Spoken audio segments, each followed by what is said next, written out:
Namaha. Jaya Shri Krishna Chaitanya Prabhu Nityananda Shri Advaita Gadadhara Shri Vasadi Gaura Bhakta Vrinda. Hare Krishna Krishna Krishna Hare Hare, Hare Rama Rama Rama Hare Hare. Who doesn't understand German?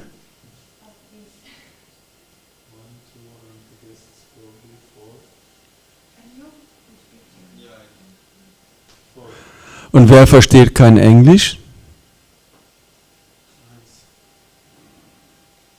Immerhin. Okay.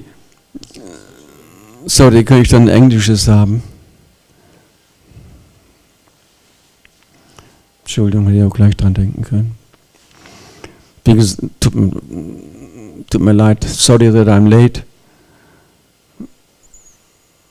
Again. Ich hab's Deutsche hier. Ungelogen.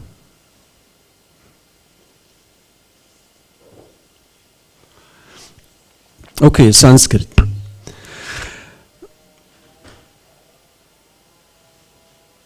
We're reading in the 6th chapter of Śrīmad-Bhāgavatam, text 1 and 2.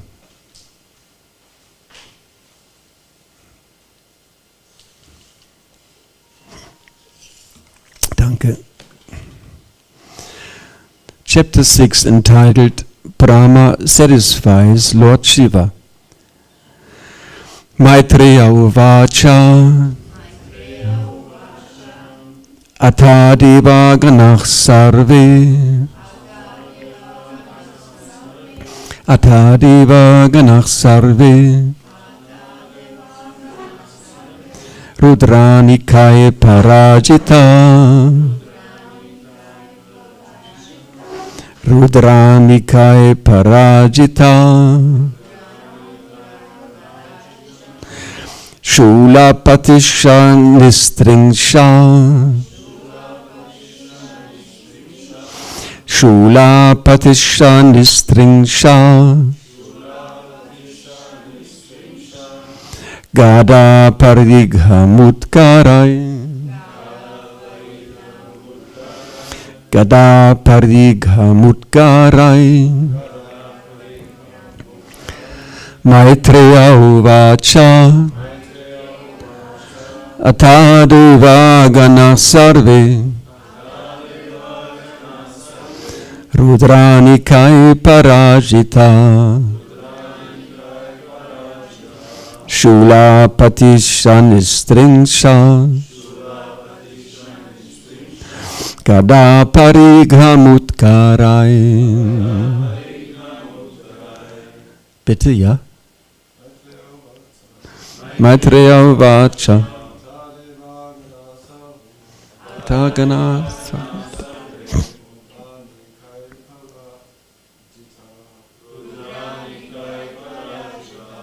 Nice. Ne?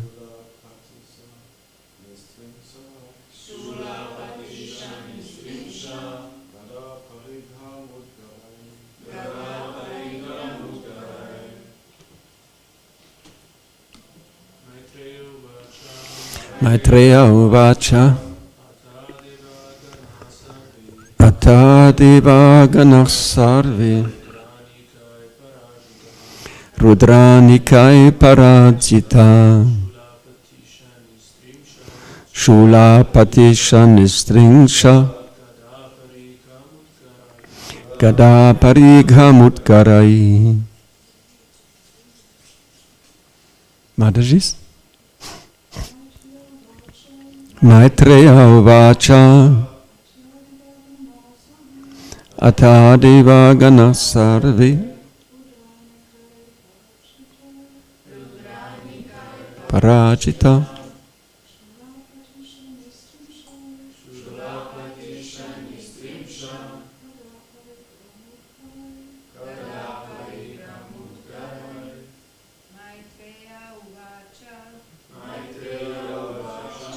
Atadeva ganah sarve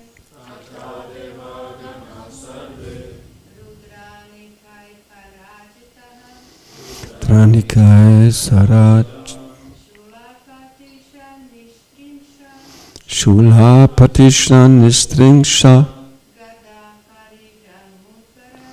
Gada Parighamutkarai Maitreya Uvacha Atadeva Ganah Sarve Rudranikai Parajita Shulapatisha Nistringsha Gada Parighamutkarai.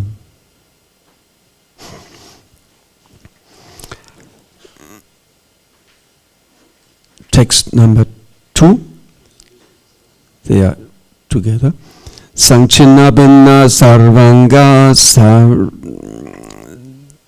Sartvik Sabha Bhayakula Svayambhuve Namaskritya Kartsnye Naitanya Vedayan Maitreya Uvacha. Maitreya said, sorry, kann jemand übersetzen für Kishori Kundmar? Ja, aber dann. Ja.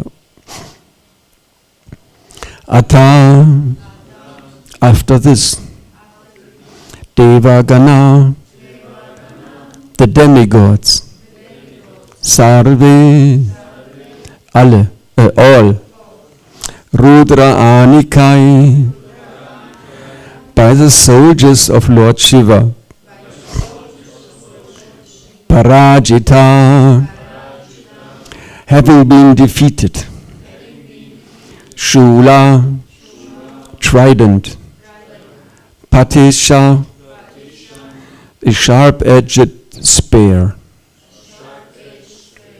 Nistringsha, a sword, Gada, mace, Parigha, an iron bludgeon, Mutgarai, a hammer-like weapon, Sanchinabhinna Sarva Anga. Oh, sorry. Yeah, okay. We leave that. I just read it. Sanchinabhinna, all the limbs wounded. Saritvik Sabha, with all the priests and members of the sacrificial assembly. Bhaya Akhila, with great fear. Svayambhuvi, unto Lord Brahma. Namaskritya, after offering obeisances. Kartsnena, in detail. Etat, the events of Daksha's sacrifice. Nya Vedayan, reported. All the priests and other members of the sacrifice assembled, all the priests and other members of the sacrificial assembly and all the demigods, having been defeated by the soldiers of Lord Shiva and injured by weapons like tridents and swords, approached Lord Brahma with great fear. After offering him obeisances, they began to speak in detail of all the events which had taken place.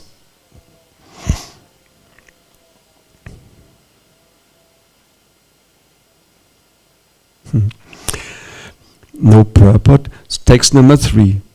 Upalapya paraivat vaitat bhagavan abja sambhava narayanascha vishvatma nakasya dvaram iyatu. Translation. Both Lord Brahma and Vishnu had already known that such events would occur in the sacrificial arena of Daksha. And knowing beforehand, they did not go to the sacrifice. Purport. As stated in Bhagavad Gita 7:26, Vedahang samatitani vartamanani charjuna. The Lord says, I know everything that has happened in the past and is going to happen in the future. Lord Vishnu is omniscient, and he therefore knew what would happen at Daksha's sacrificial arena. For this reason, neither Narayan nor Lord Brahma attended the great sacrifice performed by Daksha.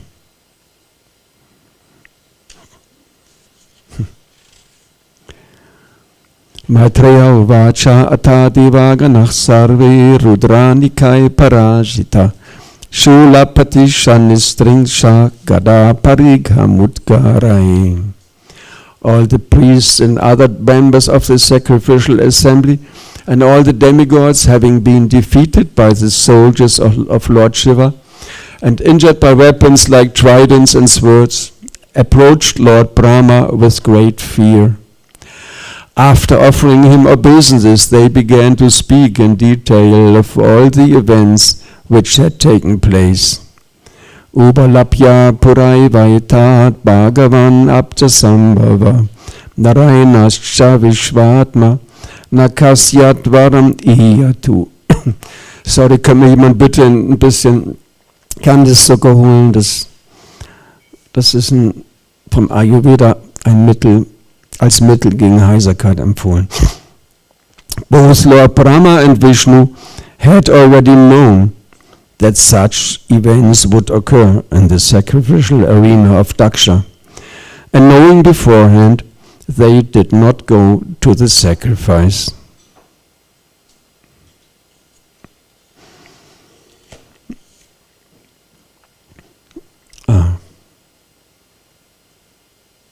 Ja, danke. Das sollte reichen.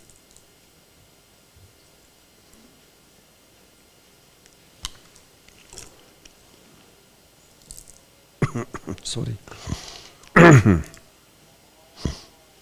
Altersheiserkeit. Kann man anscheinend nichts gegen machen.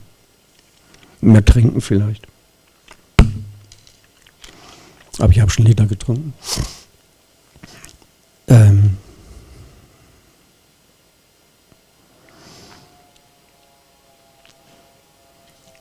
This describes the scene after Sati Devi had quit her body voluntarily to punish her father, to express her anger about her father's behavior, Daksha. And Lord Shiva had created this great, huge demon, and this demon and all the other followers of Lord Shiva went and destroyed Daksha's yajna, the arena and everything, put out the fire. What was the name of this demon? Does somebody know?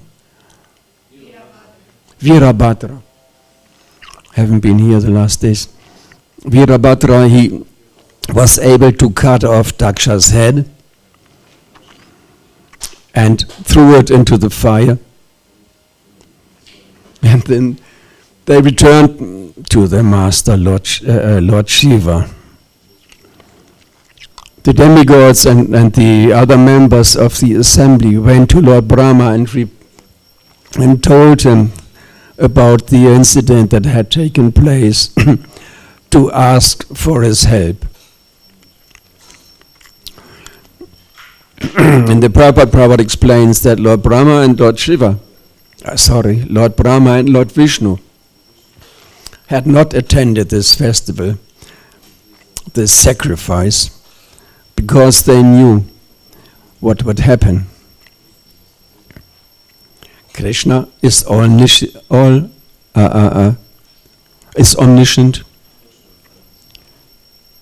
Prabhupada pronounced it omniscient, which is actually logical. Science means knowledge. Prabhupada knew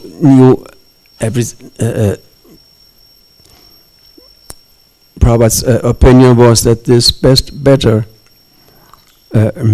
expresses the real meaning of the word.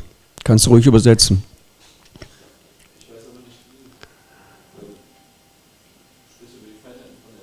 Oh ja, okay. Im Englischen sagen die Leute omniscient. Prabhupada hat es omniscient ausgesprochen, weil das besser die Bedeutung des Wortes ausdrückt. Also the word omnipotent is there in the English language. Omnipotent. There is potency, potent, all potent. And then comes this word, omnipotent. Doesn't make sense. Prabhupada pronounced it omnipotent. That is correct. Not like the people pronounce it, the public pronounces it. Omnipotent, Prabhupada said, and omniscient, all-knowing. So Krishna, he is all-knowing. He knows everything, Narayan. Also Lord Brahma, being a pure devotee, the first Acharya in our Sampradaya, our first spiritual master. Okay, the original spiritual master is Krishna. Or one may say Lord Balaram is the original spiritual master. And Lord Brahma, he started our Sampradaya. He also was conscious. He also is conscious. He is Trikalagya. He knows all the three aspects of time. Past, present and future. Krishna anywhere, of course. Narayan, he is omniscient. He knows everything. So therefore they did not attend the sacrifice. Therefore they had not been there. And the demigods were of the opinion that they should, well, they didn't come to tell Lord Brahma what had happened. That was just the introduction. They came to ask for Lord Brahma's help because Daksha, this most important personality, had been killed by Virabhadra on the instruction of Lord Shiva, and they were afraid of the anger of Lord Shiva. We will see that later on. Brahma advises, and they go to Lord Shiva, and they ask for forgiveness. And Vaishnavanam Yata Shambhu, Lord Shiva is the greatest of all Vaishnavas. Of course, he accepted their apologies, their obeisances to him.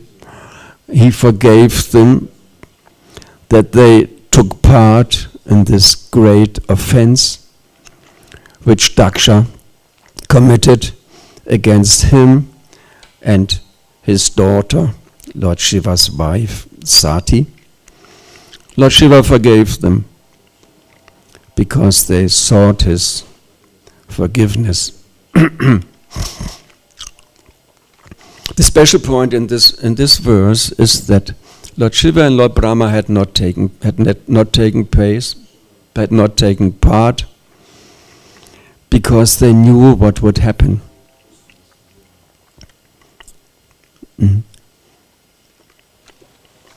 A pure devotee, he is Trikalagya. He knows, he can remember the past, also past lives. He is completely conscious of the present, and he also knows about the future. I like to read these books, Memories of Srila Prabhupada. These interviews arranged by Siddhanta Prabhu with all the important and famous disciples of Srila Prabhupada. They share their memories with the following generations. And there are many cases. One incident was Prabhupada in South Africa. He wanted to talk to a very important Indian ambassador, I think it was the Indian ambassador there in that area. He didn't have time, so he kind of, he told his chauffeur to take Srila Prabhupada and his disciples on a tour in the area, and Prabhupada accepted it. The governor's personal car and the chauffeur. So he took Prabhupada and the disciples to important places in that area. Prabhupada, okay, he accepted it, was interested. At one point in time, one devotee was sitting in front, and Prabhupada and another disciple, they were sitting on the back seat. This devotee who was sitting next to Prabhupada, he remembers at one point, Srila Prabhupada, he took his stick, which he had with him, and he put it in front of him, and he put both hands on the stick, on the end of the stick, holding it like this. And then the next moment, this car hit another car, which was driving on the wrong side. Heavy crash. Brahmananda, he was on the front seat. He got wounded, he was bleeding. He jumped out of the car, stopped another car, tried to stop, but it was some Africans, they just went away. Then he stopped another car. Some Indian guys were sitting in this car, and oh yes, they were ready to take Prabhupada to the hospital. The point is, Prabhupada, he knew before that this accident would happen. He took his stick and tried to he was leaning heavily on the stick to protect himself as much as possible from being injured. Still, Prabhupada got injured on the leg. He had a wound, not so heavy, but he was bleeding. Devotees, when they came back to the temple, devotees were frightened to see Prabhupada injured. Other incidences also. I write it down because once Prabhupada had to catch a plane, and the airport wasn't far away. But still, Prabhupada asked the devotees 2 hours before to take him to the airport. And they said, but Prabhupada, it's just an inland flight, and the airport is not far away. It takes 10 minutes. Prabhupada said, no, let's go now. Right now. Okay? The devotees took Prabhupada to the car, and they left for the airport, assuming that they would be there in a few minutes. But they saw that there had been an accident on the road, and the road was blocked, and the traffic was directed on a completely different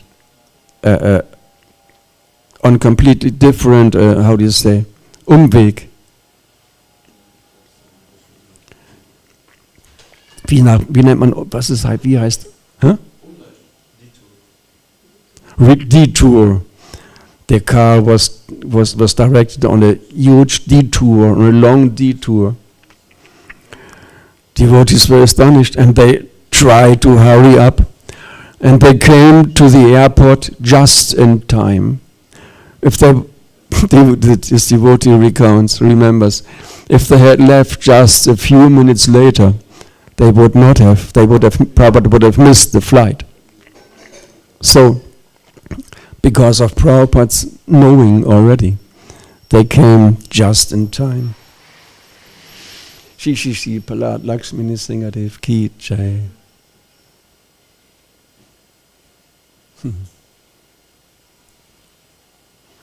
Singadev is very beautiful as always. Nice. Prabhupada knew before. Other incidents, these books are so beautiful. They're also in the library, in the temple library, memories. Very nice. Once Bhakti Baba Maharaj, he recommended me to watch the videos when they came out. The first videos, I don't know, with Jai Pataka Maharaj and others. Very important devotees, most senior devotees. Very wonderful interviews. Another incident was, I don't know if I get it together completely. One Prabhupada, I would say, he bade farewell to a devotee and said, so tomorrow you are going by ferry from Prabhupada mentioned another name than Calais. Normally the ferry goes from Dover in England to Calais in France. Prabhupada mentioned another harbor.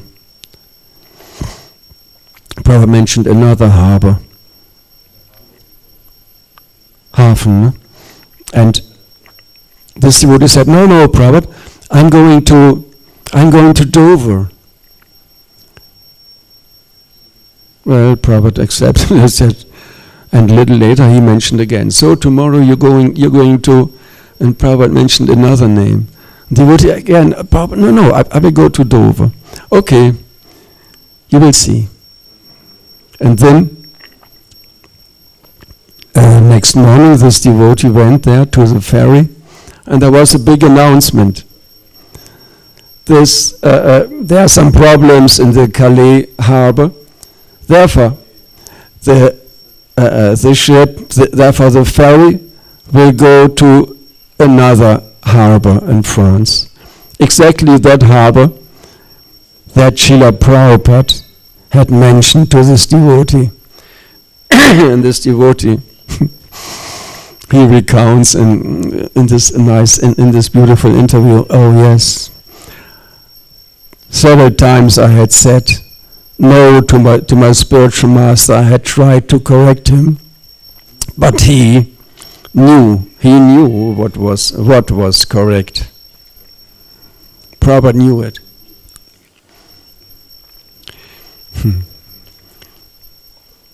Many more incidents. Srila Prabhupada, he was reading the minds he knew the minds of every person, of his disciples. One devotee asked Srila Prabhupada, in his mind he put a question to Prabhupada, and in the lecture Prabhupada he answered that immediately.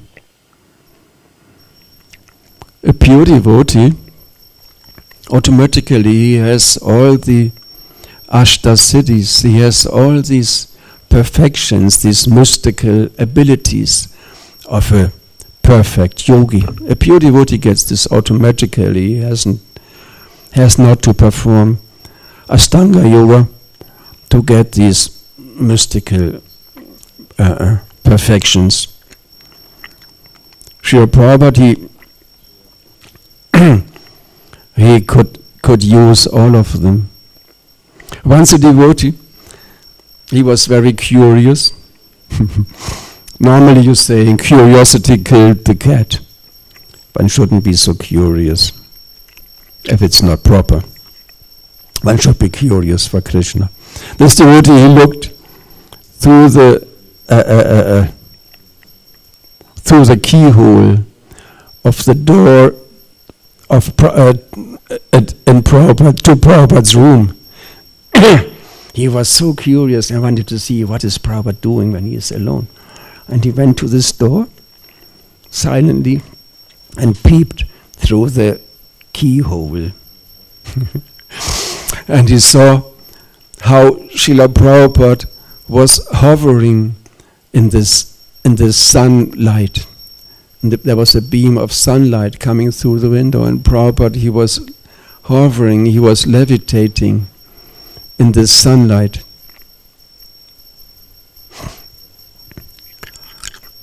And this devotee, he went back. Later on, he confessed to Srila Prabhupada, "Oh Prabhupada, I must admit that I looked through the keyhole of your door and I saw that you were levitating in the sunlight." And Prabhupada very humbly said, "I just wanted to try it out."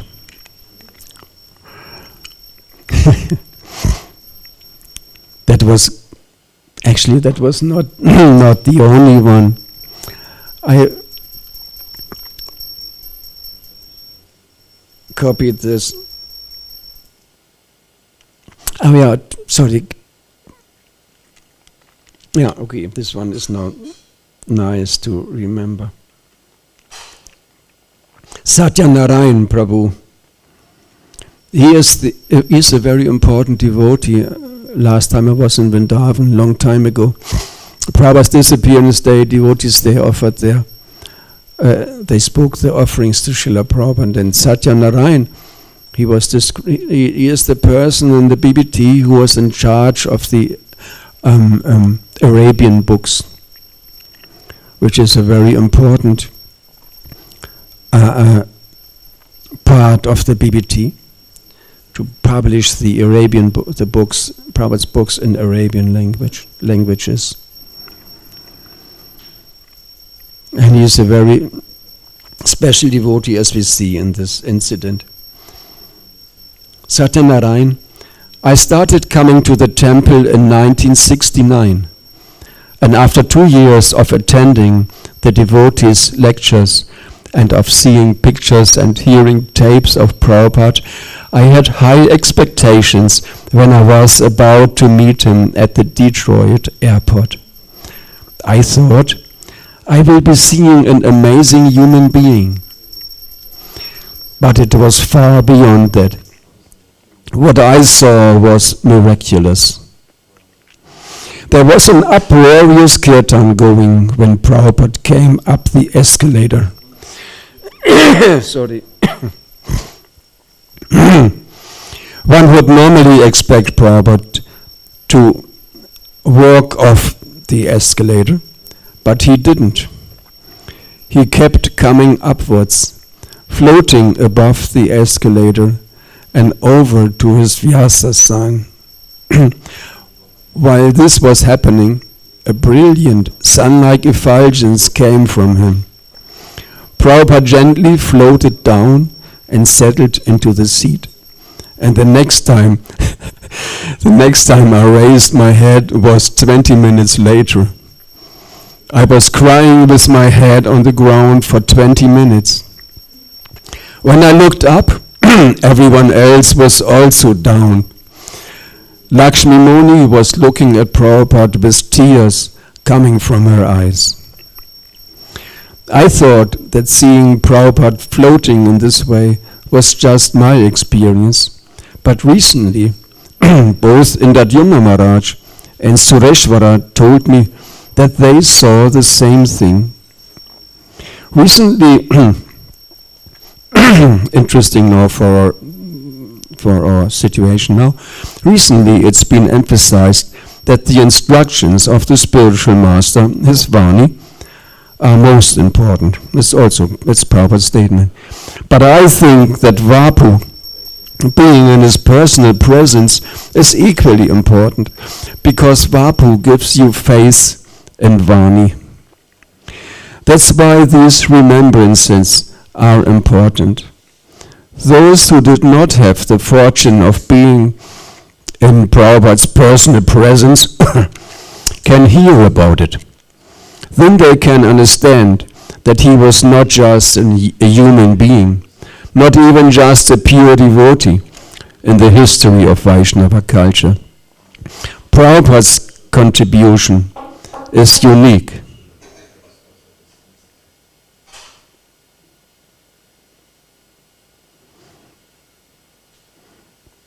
Yes, Prabhu was not just a perfected. He did not just have these cities, but he used them for the most divine purpose. Also, Lord Jesus, in the Bible it's recounted how Jesus, he was walking on the water, I think over to the boat of his disciples, of his followers. They saw this and they were astonished.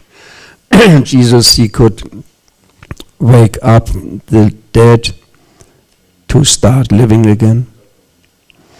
He showed several times miracles.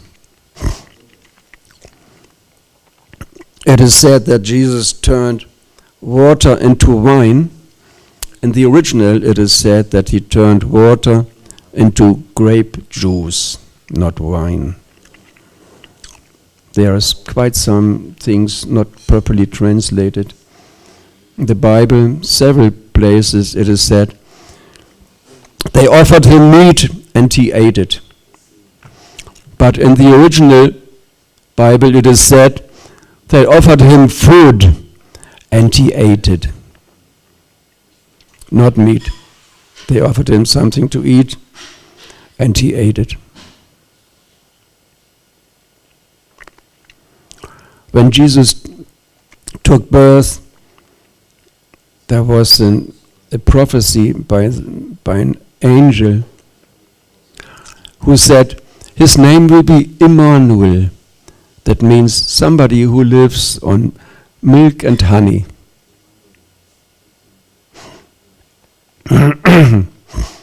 Well, something different about Lord Jesus Christ. Prabhupada always called him Lord Jesus Christ. He was a pure devotee. He used his cities for preaching purpose to strengthen the faith of his disciples.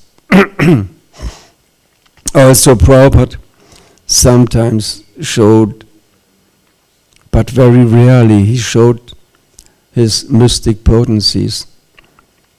He showed the devotees, his disciples, that he could read their mind, that he knew their mind, that he knew the future,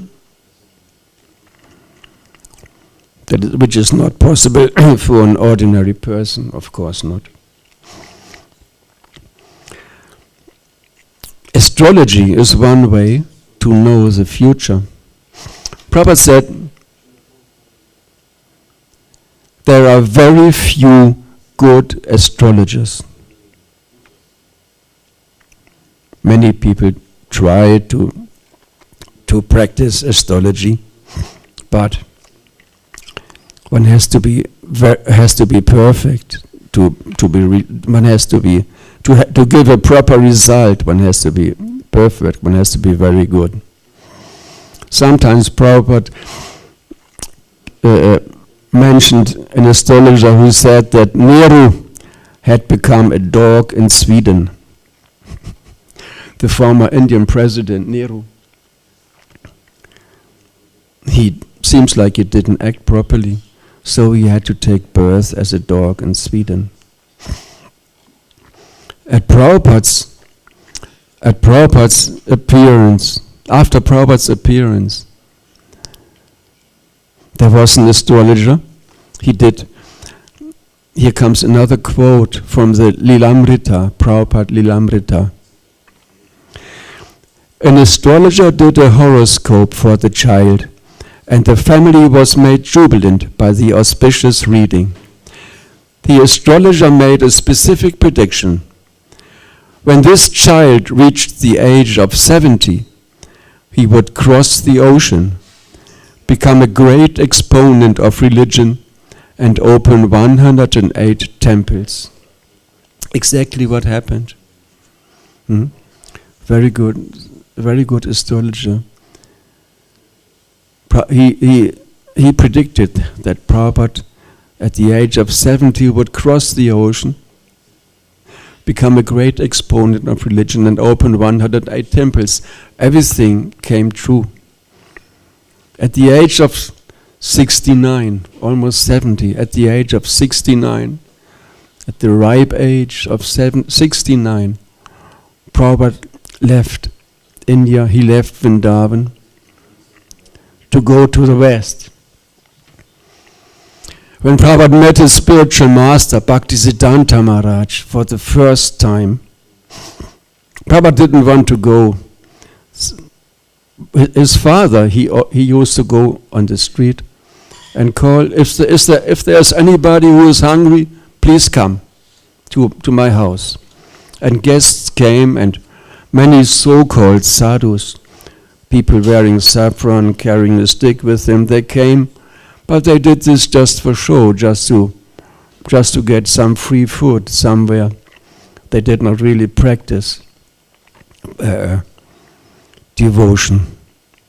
They were not real sadhus. Prabhupada saw so many persons who were not real sadhus, just fake sadhus. So when his friend told him, oh, there's a wonderful sadhu here in Mumbai, Mumbai.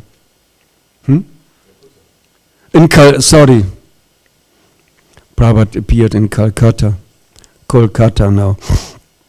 So, danke, Prabhu. There's a wonderful sadhu here.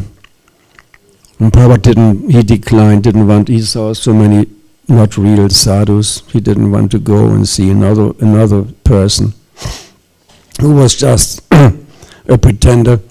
But his friend insisted, Abba, you must come. We have to go. And okay, Prabhupada accompanied him. They went to the roof of this house, and there Bhaktisiddhanta Maharaj was sitting, and as well-behaved young men, both offered their obeisances, even in case this was not a real sadhu. They offered their obeisances. When they came up, Bhaktisiddhanta Maharaj told them, "You're educated young men. Why don't you preach the message of Chaitanya Mahaprabhu in the English language?" I was taken aback. The first sentence, such a strong statement. And Prabhupada understood that would be that was his life's mission.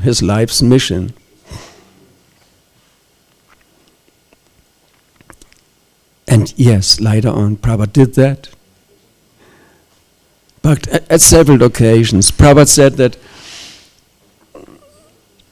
Yamuna Mataji, she asked Prabhupada, how often did you see your spiritual master? And Prabhupada, he answered immediately, I'm never without my spiritual master. I'm always in the presence of my spiritual master. And she insisted, and she asked, no, Prabhupada, how often did you meet your spiritual master in person? And Prabhupada said, only 6 or 7 times. And we had very nice talks, and he gave me very important personal instructions. And we remember when Bhaktisiddhanta Maharaj walked with Prabhupada at the shore of the Radhakund in Vrindavan. He told him, whenever you get money, print books. Yes, Bhaktisiddhanta Maharaj repeated again the importance of this task to bring Krishna consciousness to the West, to preach in English. There's one godbrother of Prabhupada, Obiel Kapoor. He once talked with Prabhupada about this verse. Prithiviti achiyata nagaradi gram savatra prachari hoibi moranam. In Chaitanya Mahaprabhu said, in every village, all over the world, my name, in every city, every village, all over the world, my name will be heard. And Krishna's name will be heard. Moranam, Chaitanya. He made this prediction. And in the Vedic culture, it was considered inauspicious to go abroad. Who knows? It was considered inauspicious to go to these barbarian countries. Also here, this barbarians.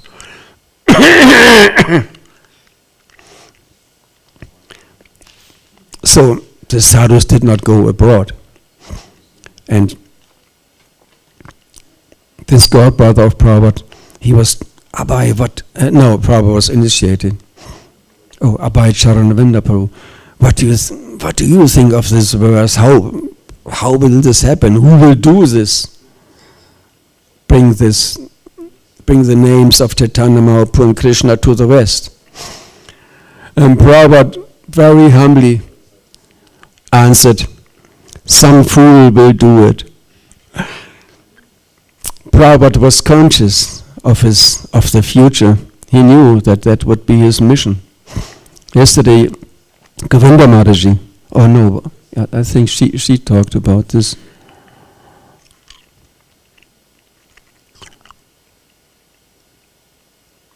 Or who was it? Mentioned this incident, also described in the Lilamrita.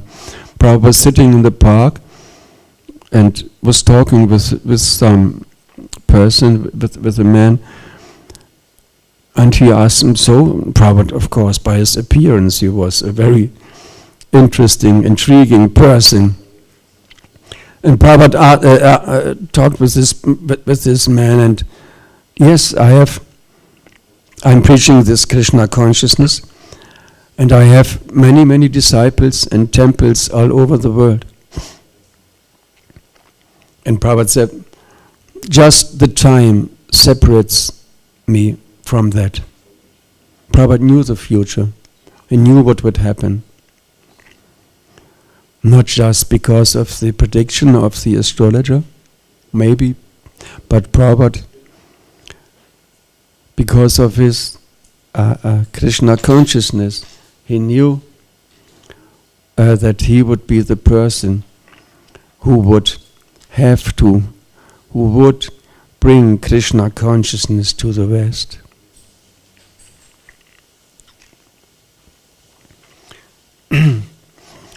Once a sadhu came to the temple in Mayapur, carrying Back to Godhead, a BTG magazine with him.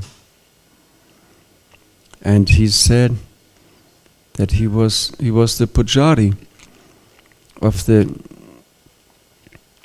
was it Advaita Acharyas or Shiva or the house of Srivas Thakur.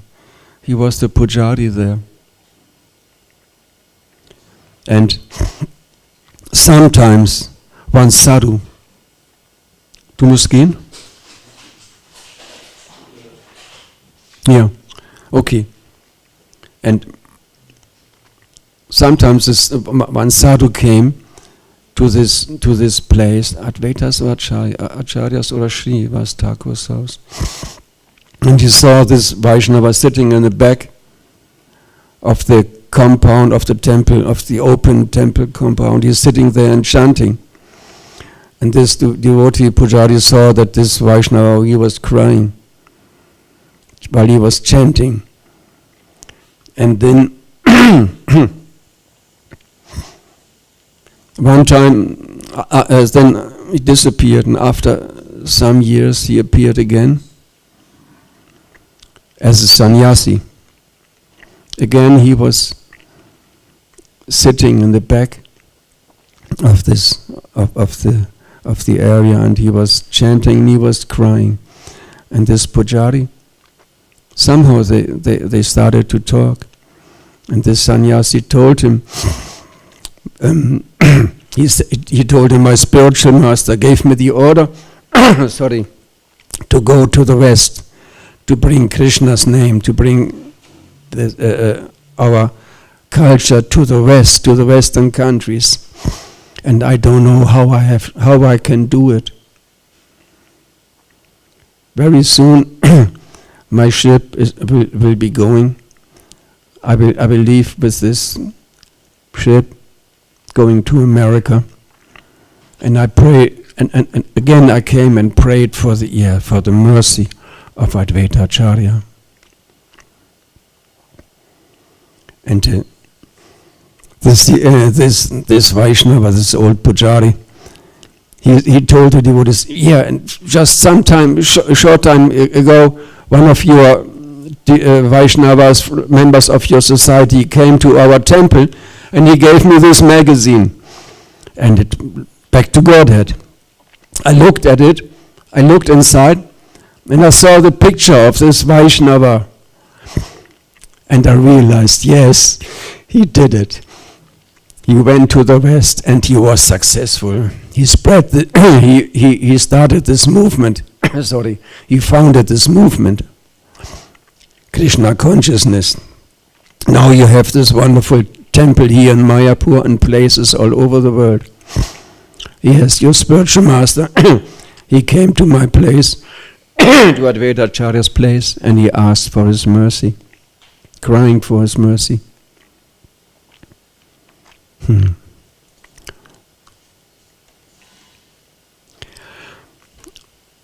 Okay, it's getting late.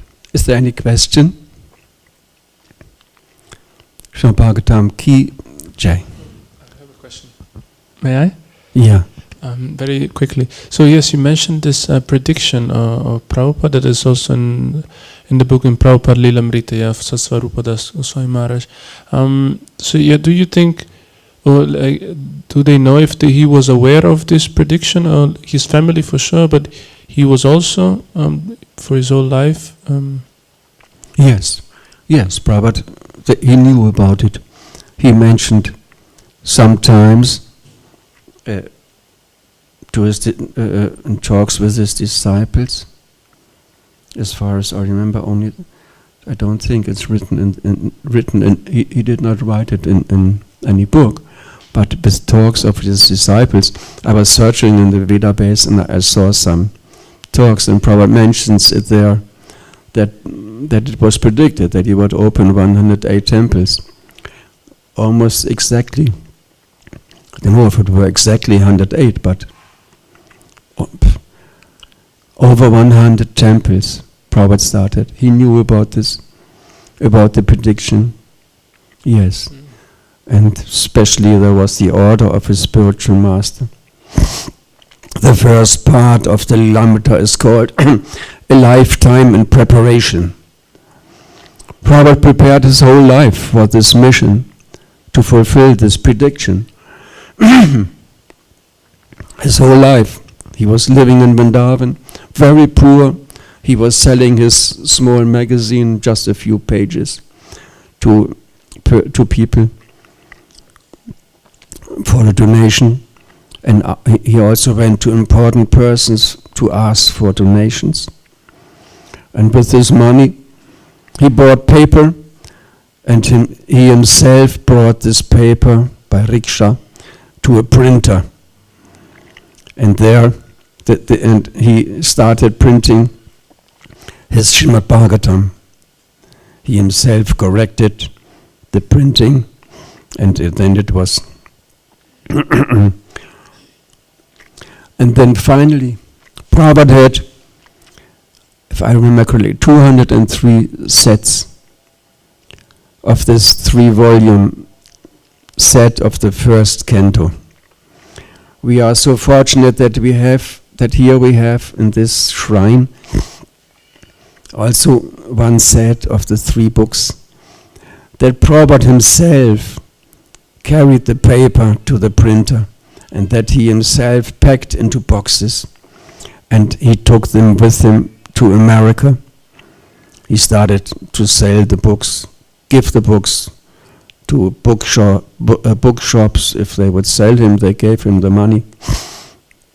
And he sold them to disciples, interested persons. He sold the books, his books. Prabhupada had almost nothing, just these sets, just the books, which he printed under great difficulties. He was very poor in Vrindavan. One time ago, there's another book by one Mataji, our Srila Prabhupada.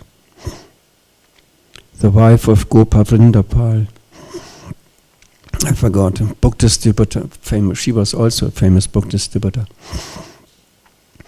She interviewed one godbrother of Prabhupada, and he recounted, once he was driving on a rickshaw in Vrindavan, and he saw Prabhupada standing on the road. He said, "Hey, Abhay, come with me on the rickshaw, if you like to." Prabhupada said, "No, I have to wait here. There's one gentleman," and he said, when he comes back, he would give me 5 rupees. Okay, godbrother left. When he came back in the evening, Prabhupada was still standing there. And the godbrother said, "Come on, Abhay Prabhu, come with me, come back, I will give you 5 rupees. So for 5 rupees, Prabhupada was standing there the whole day waiting for a person who did not show up. Great difficulties. Prabhupada was very poor. Hare Krishna. And now we have this wonderful movement.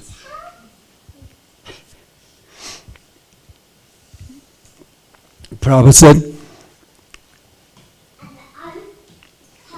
"My disciples, the children of my disciples, they will become great personalities.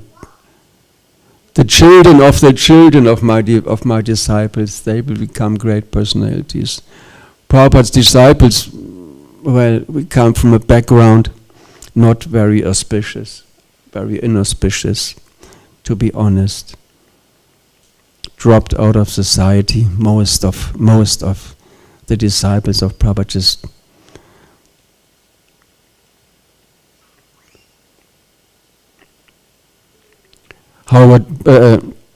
the first devotee who addressed Prabhupada was later on Hayagriva. Prabhupada said, Professor Howard Wheeler.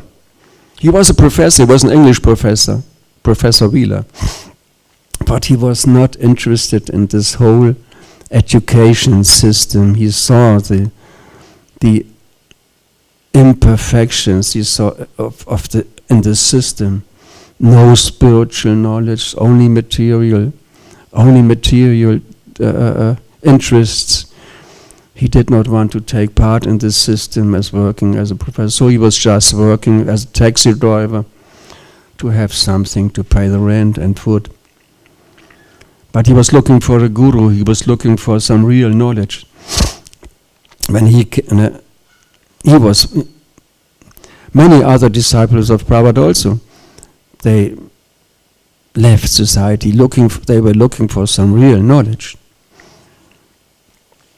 But having an inauspicious background, without knowledge how to live, didn't know how to live until they met Prabhupada. Prabhupada said, "It is the children of my disciples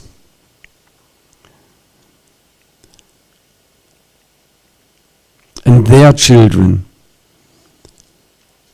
the children of Prabhupada, of the present generation, the devotees who joined have had this bad background. So they give it on to their children. Somehow there's still a contact. Their children grow up in Krishna consciousness, become devotees, hopefully. They have still some contact. They have contact with their parents, get some of their impressions. But the children of those children,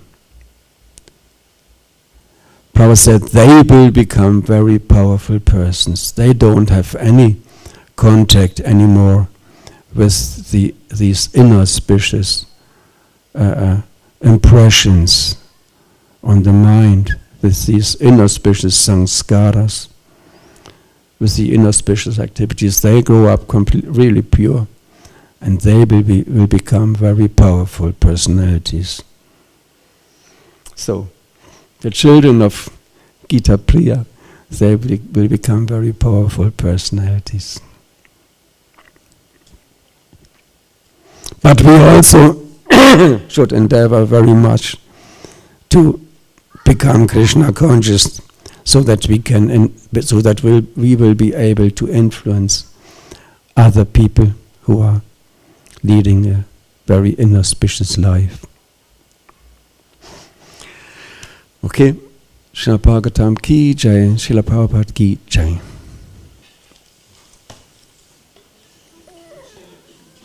Gaurav Bhakta Vrinda ki jai.